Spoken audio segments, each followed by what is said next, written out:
I don't need the noise, I don't need the race. God gave me vision, I'm keeping my pace. No comparisons, no chasing fame. I'm walking steady, yeah, I'm in my lane. In my lane, I'm aligned, I'm free. No traffic when you walk in destiny. Grace and purpose, peace remains. I'm living bold in amber's lane. Protect your peace. Walk your purpose. Welcome to an amber's lane. Talk about transitions. Now, it's really crazy that the timing of these seasons actually be happening in real time. They actually happen in real life. So y'all are really able to see me go through exactly what I'm talking about on this podcast. And what's even crazier is that the clarity that's been coming in this transition season has been actually very wild. I was telling you guys, remember last week, I was telling Delon, like, I just feel like God is so quiet. And whoop, whoop, whoop. And I'm just in transition. And then y'all seen what happened last week. Y'all didn't see my sister on the side over here smacking the table. I wish it was a third camera to show y'all what she was over there on the side doing. However, the people around me, the people that are closest to me are all like, Amber, like, this is like wild. Like, this is really your transition period. And so I kind of want to go back to an episode that we talked about when we transition from the person that we feel like we are, into the person that God is calling us to be. And I was telling, we have our praise team, we have rehearsal, and I was telling everybody in rehearsal, like, the easy part, I don't even want to say the easy part, because it's really not easy to tell God yes about something. We make it hard for sure. Like, it can definitely be very easy. But I was like, the easy part is saying yes. The hard part is after you say yes, and the submission and the obedience and the complete relinquishment of control that you have to do after you say yes. Because in the past couple weeks, like, I've really been going through the transition. However, like, last week, I kind of gave yet, and I don't even want to say kind of, because it was a full, like, okay, God, whatever, like, sure, yes, I'm going to do it. And not even one of those, like, where I feel like I'm scamming God a little bit, because in my head, I feel like I be scamming the Lord. I feel like in the back of my head, I'd be like, okay, God, I'm going to do it. And in the back of my head, be like, yeah, but we going to do it like this. Knowing that he know everything that's be in my head, but I just be thinking I be scamming him, like, oh yeah, I'm getting off on him because he don't even know. And whole time he like, oh, I already knew. And so last week, I like officially gave him a yes, because I posted the flyer. And so after that, it just seemed like all hell broke loose. And I said, what is happening? Because I literally gave you what you wanted. Like, I gave you the yes. And then all the trials and tribulations after me saying yes started to happen. And I was like, okay, now what is really happening? And I realized that that's where my complete relinquish of control happened. Especially when I get into, we're going to have another episode, and it's talking about going from working for somebody to full entrepreneurship. And so the transition, even in that, has just been wild. And I got some news, and I was like, Lord, like, that was the first thing that was about to go. Like, I know that was the first thing you wanted me to do in this season. However, Lord, I can't do it because I don't have the provisions that I feel like I'm supposed to have. And in conversations that I had with my dad and a couple other people, they were like, bro, you were asking God to make provision for this, what he gave to you to do. You, like, it's really crazy because in the season 2, like, everything I actually say, God actually starting to do. And then when he does it, I'm overwhelmed by it. It was something I saw on Instagram, and it was like, nobody talks about when you're overwhelmed by the things you've prayed for. And I was like, that's something that I was not prepared for, because yes, I was praying for, like, Lord, if you want me to do this, you make the provision for it. And y'all know I be talking crazy sometimes, especially to God. I'd be like, Lord, now, hey, this is, if you want me to do this, you got to do something. And he did it. And I'm like, wait. What you really? So now looking at the time where we're getting closer to the conference, it's kind of like, okay, you was asking God, like, to make provision, and he made provision back then, and you was trying to figure out, like, why was things free, and why were people so willing, and why were you getting this opportunity after this opportunity? And now it's kind of like, God knew you were going to be in the exact place you are right now, where you felt like you didn't have any ways to make provision. Whole time, he did exactly what he needed to do, because he knew you were going to be in this position. But that's what comes with the after the yes. Like after you say yes, that's when like the real like I feel like transition happens because you are completely trusting God because it's unknown territory. When you are in a wilderness or in a transition, you have no idea what's coming next. All you know is that you feel like confused, you feel lost, you feel like, God, why you not talking to me? Or why do I feel abandoned? Or why do I feel by myself? Or why is this happening? Why is that happening? The whole time in this transition phase, God is like, no, I need you to be like this because I don't need you to know anything going on. I need you to completely trust me. And my problem is that I want to have so much control. I need to know. It's so crazy the time because yesterday I went to service and Pastor Colvin was talking about how we get so much anxiety. Like when you are on a road trip, you know, like if you know it's gonna take you 8 hours to get there, you're like, okay, whatever, it's 8 hours. But when God tells you to move and you have no idea where you're going, I believe it's a part of the story about Moses. Well, not the story because it's a whole lot, like that's real life experiences. But God told Moses to do something. Moses went back to God and was like, okay, God, where am I going? He was like, no, pack up your stuff and get ready to go. And he like, but where? Like, where am I packing up? Why am I putting this shirt in my bag? Like, why am I doing all the things? And God is like, nope, I'll tell you when we get there. And so in this transition phase, I feel like it's literally like God is like, Amber, get everything I'm telling you to get. Prepare yourself for what I'm telling you to prepare for. Don't worry about all the different things, but do what I'm telling you to do because I'll tell you when we get there. And it's like, but can you tell me a daytime and an hour that we gonna get there? Can you tell me should I be cute? Should I be like comfortable? Should I be like what? And God is like, Amber, just do what I'm telling you to do. And so that's where, again, in this transition from the person that I was, and not saying that this past Amber was like a horrible person because I feel like I've done a lot of healing and a lot of growth, especially from season 1 of In Amber's Lane compared to the last season of Gold Up. Like there has been a lot of growth and transition there, but being from who I was to who the person that I'm submitting to God to be, it's been wild, guys, very wild. And so a couple things that I've been constantly hearing is, you know, when we go through transition and we go through trial, we like, God, like, what did I do to get here? And transition does not mean punishment. Transition means lesson. Transition means cleansing and purging. Like there is a reason behind our transition and our wilderness season. But the first thing that I asked was like, what did I do? Like, why? Like, what did I do? Like, did I misstep somewhere? Did I like, why now? Especially right now, Lord. Like the things that are back to back to back to back to back to back to back. Like, God, you ain't even giving me no air. Like, I'm barely coming up out the water to get a little gas when something is yanking me back down by the foot. Like, and so I keep hearing you're right where you're supposed to be.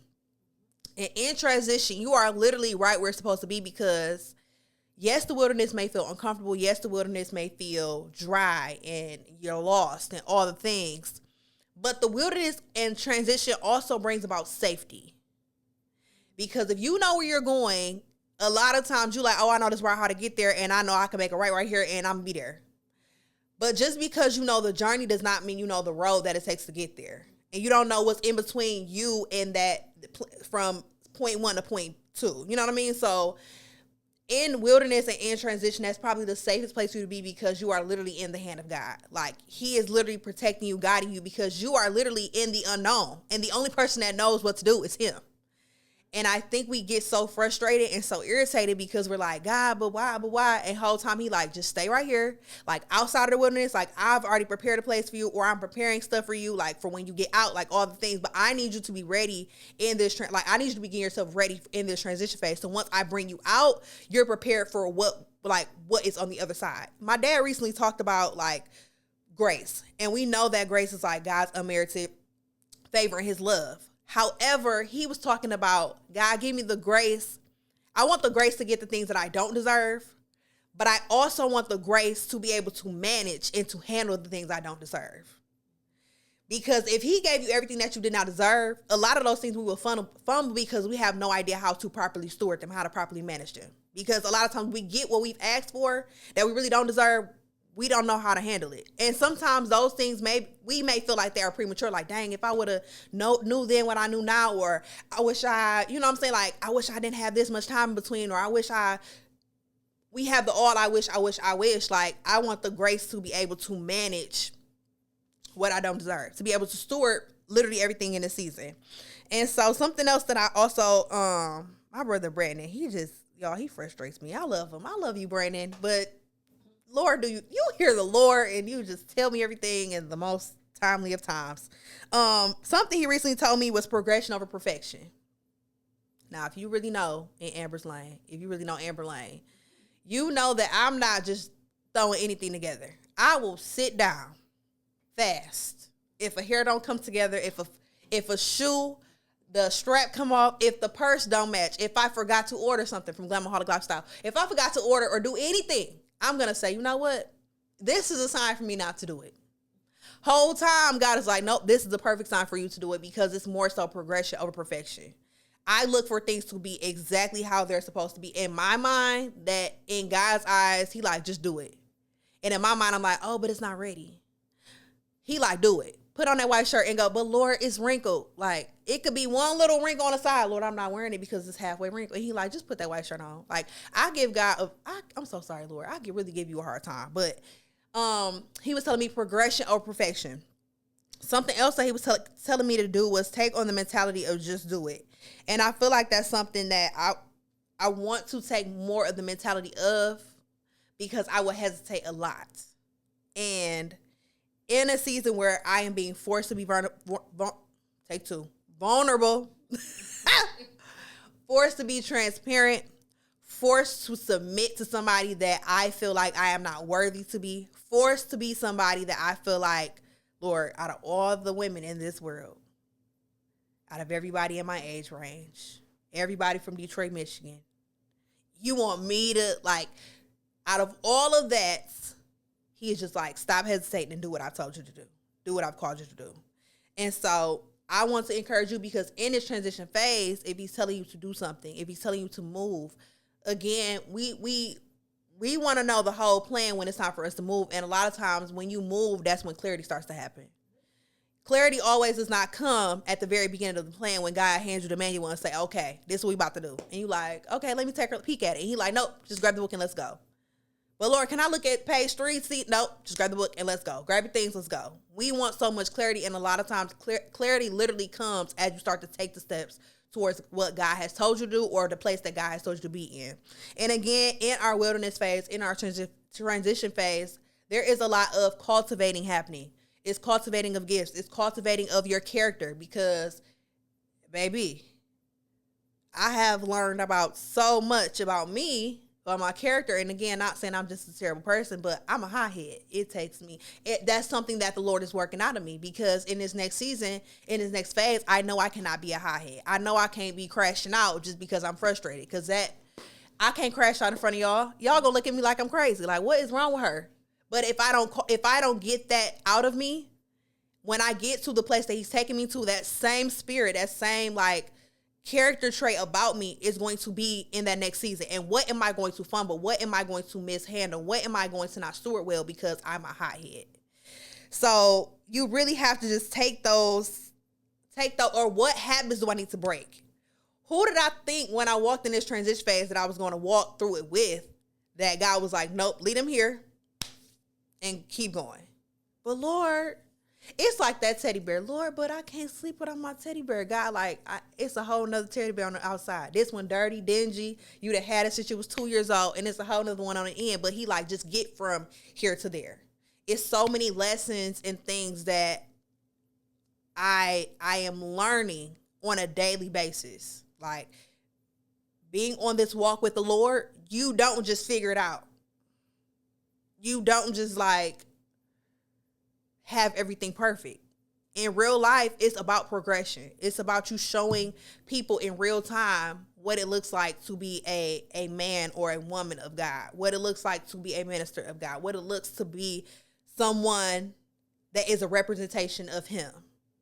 We take it too far when we don't really fall in line in the obedience and the submission.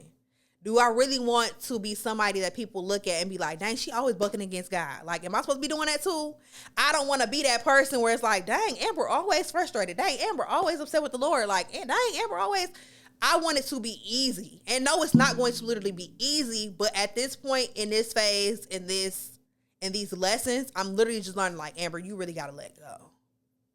Because I told you guys a couple episodes ago, the Lord, I literally heard him so clear in the car when I was driving. The longer that you buck against me, the longer that you fight me, the longer you are prolonging what I have for you. And it's like, how much long, like, I know what I prayed, and just scratching the surface of what I prayed. If I'm prolonging those things, then I really should stop. But it's that fleshy part of us. It's our insecurities. It's our feeling of unworthiness. It's our disobedience. It's all the things that are like, no, you should not be. And then you're literally prolonging it. I'm telling too much business today, but I keep literally getting a warning about people's lives are in the balance. What you do, somebody is watching.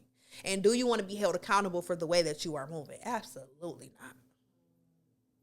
Because we forget about that last day when it's judgment time, when it's just you and the Father, and you have to give an account for everything that you did. Not things that you and your friends did, not you and your mama did. Your granny ain't helping you when you get up there. Like, granny got to talk to God for herself. Like, you can't ride on nobody else's salvation, nobody else's prayers. You are literally before the Father like, yeah, this is what I did, this is what I did, this is what I did. Like, do I want to be held accountable and potentially go to hell for something that I did not do? Or for misleading somebody the wrong way because I was so selfish and I was so into me and I was so like, because I was the child that talked back, okay? I'm going to be honest. I was the attitude child and the one that talked back. And I have translated that to the spiritual things. And I know God be like, shut up and do it. But Lord, but can I? But shut up and do it. But can I? But why she get to, but why? Whole time, he like, are you going to just do what I told you to do or not? And in those quiet times, I really feel like God be with the arms folded, like, okay, I'm done talking to you. Go to your room. Like, go to your bed. Like, I'm sick of you. And I just be giving him the fight. But you really have to, it's important that we just submit in the transition phase. Because, again, there's so much uncertainty and there's so much unsurety that the one thing and the one person that you should be sure in is your salvation, and it's in God. Because he's a person that's never going to wave in that season. And so something else is that you can't do things on your terms under your conditions. Has to be about God. So if he's telling you to do stuff, stop trying to give him like, well, because this was me, the ultimatum type person. Well, Lord, if I do this, can you provide? And he said, I got you. Whole time now I'm crashing out because it's like I'm overwhelmed because you really answered my prayer and I wouldn't expect you to answer my prayer. I was expecting you to answer my prayer, but not at the time you answered it and not how you answered it. But at the end of the day, you answered it. Why am I crashing out at the fact that God answered the prayer? It just wasn't the way that I wanted it to. You have to check those type of things because in transition, it literally shows you yourself. Like, it's literally in the wilderness, there is a mirror that sits at the end and you are literally looking at yourself because every single thing that you go through, it is really showing you your character. It's really showing you who you are at the core. And something else my dad recently preached was, we went to an anniversary service for one of our sister churches, and he talked about Philippians 2:3. And the scripture says, for God is working in you, giving you the desire and the power to do what pleases him. And so the thing that gets me every time I read the scripture, because I've also added this to my prayer time, like, Lord, give me the desire and the power to actually do it. Because one, you got to check the fact that every single time, like, one thing I've added to my prayer time is, Lord, let your will be my will and let your desires be my desires. Because a lot of times we'll already have a plan A, B through D. And God is like, yeah, all them plans. Like, you haven't even given God time to work on anything. You just pray and you be like, all right, if you ain't move fast enough, let me go ahead and jot down these plans and see what I come up with. But first you have to ask for the desire. And then you have to ask God for the power to do it. Because you want it to be done his way. Like, are you really pleasing him by doing what he's telling you to do? Or are you trying to go around and like catty corner and like cheat or try to scam him and be like, okay, I'm gonna do what you said. However, I'm gonna do it my way. Like, do you think that's really pleasing to him because you feel like you did things on your conditions and your timing? Absolutely not. Like, in real life, the job's gonna get done with or without you. But if he give me the assignment, I'd rather me do it because he gave me the assignment. Clearly, I'm capable. Clearly, there's something he put on the inside of me that he knows I'm capable of doing whatever the assignment is. It's just a matter of literally doing it. So that's just been something that I've added to my prayer time is, Lord, give me the desire and the power to do what pleases you. And not just in the assignments, but just on a day-to-day basis. Like, Doing things my way got me in a bunch of trouble. It got me sad. It got my feelings hurt. It got me depressed. It got me upset. It got me crashing out. It got me all the things. Doing things his way, I may be frustrated for like a millisecond, maybe a half hour, because I'm just that stubborn child too. Like, God, I just don't want to do it. I just don't want to. But end up doing it. Like, I'm that child. And no, again, these are things I'm working through. But I really want the desire and the power to do what actually pleases my Father. Because on a natural level, you always want to please your parents. It's just a natural thing that it's our human nature. You want to please somebody that your mentor, people that you look up to, people that have poured into, like, you want to please them. Why don't we have that same mentality when it comes to God? Like, Lord, I just want to please you on every single level. Like, in the uncomfortable season. Because, baby, I feel like I'm being stretched. I told y'all about that seed. That seed going to that ground, that seed in that dark ground, it don't know what's going on the outside. It don't know if it's, no, when it's raining, because it feel the rain. But it don't know what's happening. It could be cats and dogs walking on top of that. That seed don't know nothing. When that butterfly's in that cocoon, it absolutely knows nothing. All it knows is this is my transition phase. And then when it comes out, it's like, oh my God, that was so beautiful. Look at the butterfly. Oh my God, look at the flower that was planted. Like, I want that to be the seed and the things and the birds and the trees. They don't complain when God tells them to do something. We are the only creature that gives God a problem when he puts us in transition. Do you think that seed was down in that ground to my Lord? I don't want to be no flower today. I don't want to grow. I don't want nothing to do with this ground. This ground is dirty, got worms in it. It's nasty. Do you think those things? Do you think the birds are complaining? They not complaining. They're not saying anything they are just literally obeying. When he tells the winds to move, they don't say, God, we got to move right now. What mile per hour you want us to move? They just move. We are the only creature that gives God a hard time about doing something that he has called us to do. And so I just want to tell you, just do the thing. Whatever he's telling you to do in this transition, whether it is to sit, because you need to do that too. It don't always have to be movement in transition. Sometimes the transition is you sitting down, getting yourself together, be emotionally regulated. Sometimes in transition, he wants you to move. It may be a packing up season where he like, all right, pack this up, because as soon as we get out this transition phase, it's go time. This may be your transition of rest where God is like, okay, you've been working. Okay, now I want you to be able to sit down and just hear me clearly. It may be a season where you are literally journaling and where God, he just wants you to take in everything he's giving. Like, everybody's transition phase looks different. You have to be intentional with asking God in your transition phase, like, God, what am I supposed to get out of this particular transition phase? Because you're not just going to go through one wilderness season and one transition season. It's going to be multiple, but each lesson you should get something out of. Growing up, you don't just learn lessons from your parents just for nothing. It's a reason why, because as you get older, you're like, oh, dang, I remember my mama told me to do X, Y, and Z, and it was a hard thing, but now I look back, and that's what built my character. I remember when I put my hand on that hot stove when I was 2. Now I'm 30 years old, and I still be trying to test the waters, and I learned my lesson a long time ago. Why would you even continue to do the things? But these are lessons that you have to ask God. God, what in this season, what am I supposed to gain? What am I supposed to learn? Help me, give me the desire and the power to actually please you at the end of it all. Because one thing's certain, two things for sure. Baby, this transition phase, I ain't trying to go through this again. Because a test and a trial, if you don't pass it, you're going to have to do it again. And you don't know if your grace is going to be the same the next time you have to go through it.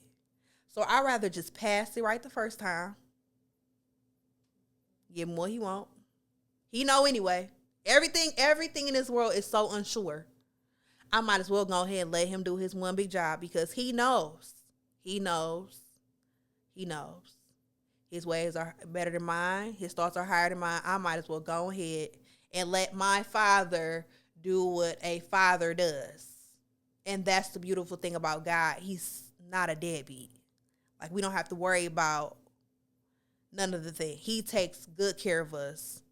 But again, he's also given us the power of choice. And you have to allow him to take care of you. You have to allow him to be a provider, a way maker, and all the things. And stop trying to do things on your own, because when you do things on your own, under your conditions, in your timing, you're going to fumble and fail every single time. So in this transition, I encourage you to do it well. Because in real life, y'all seeing all the things. I mean, this content the Lord pushed me to do, I think I fight him every day. Like, Lord, I got to say what? You may post what? And I hesitate on it sometimes. But after that word my brother gave me, I said, all right. If I got to be in the car crying like I've been doing for the past 10 days, if that's something y'all need to see, then I'm going to just go ahead and cry. In real time. But at least you know I'm a real person. And everything is, do everything as unto the Lord for his glory. Because you're going to be blessed by you being obedient. You're going to be cursed by being disobedient. We don't talk about the disobedient part. It's really a lot of repercussions that come with that disobedience. And you the whole time crashing out, tripping out, and he like, you ain't. Think about, I'm going to say this and I'm going to close. It's so churchy. Think about Jonah. God told Jonah, hey, I need you to go down to Nineveh and tell these people what I need you to tell. I'm going to give you a script. I'm going to give you the layout. I'm going to give you everything you need. All I need you to do is take you and your Bible and your things and go up there. This man said, no, I think I'm going to go down to Tarshish. That baby went down. And did he go down? Because he went right into that belly of that fish. For 3 whole days, that man was in there. It was not until he said, you know what, God? You right. You know. He spit him out, baby. That baby ran and did what he was supposed to do. What well do we need to see for us to do what? I don't have to go into nobody's belly for 3 days. I'm straight. I've already endured enough. And to go into a belly of a fish, I'm straight. I'm going to just go ahead.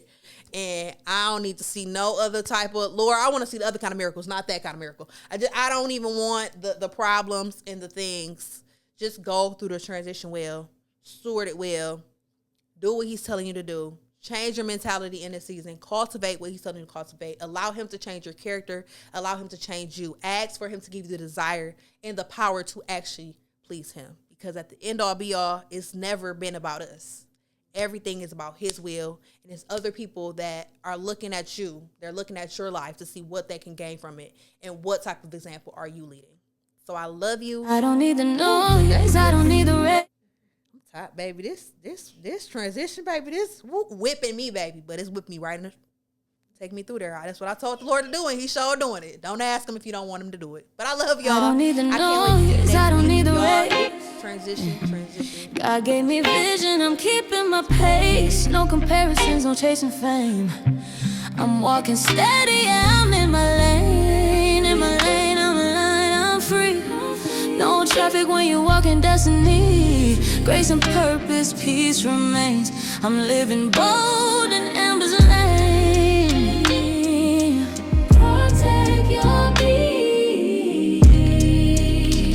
Walk your purpose. Welcome to an Amber's lane.